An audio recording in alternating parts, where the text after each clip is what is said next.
c'est puisque le modèle est structurellement toxique, le modèle de Gmail, le modèle de Twitter, etc., est structurellement toxique, et qu'on sait qu'il y a un modèle autre qui existe, qui est le modèle Internet, qui n'a rien à voir, qui est acentré, interconnecté par Mais des il y a normes, une etc. volonté Mais il y a une des volonté gros très très forte des de gros. recentraliser. Mais bien sûr, puisqu'ils sont gros, et donc ils préfèrent recentraliser parce qu'ils deviennent tout puissants et donc indéboulonnables. Et donc, ils sont les maîtres du monde actuel, et en poussant à la recentralisation, ils assurent de le rester. Donc évidemment qu'il y a une volonté.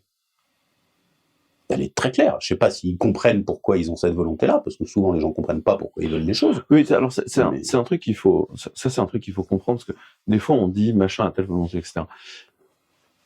C'est rarement des gens éviles. Moi, tu sais, souvent, j'explique aux gens, et notamment dans le capitalisme mondial, j'ai souvent eu des potes qui ont une lecture des fois un peu simpliste du monde, qui disent oui, mais ça c'est les actionnaires.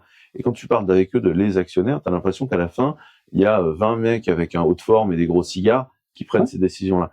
En fait, en général, ce sont qui s'en rendent compte, les actionnaires, c'est eux, parce qu'ils ont un PEL qui en fait est investi ils ont trois poupouilles de 6 caves, un demi-bidule d'intéressement de l'entreprise qui a été placé dans un fonds. Et t'as des mecs qui se servent grassement, qui représentent les actionnaires, mais en fait, les actionnaires, en général, c'est eux. Et en fait, quand on critique des gens comme Google, etc., en général, on critique pas une personne On critique qui une prend la structure. décision. C'est un bidule structurel qui est là.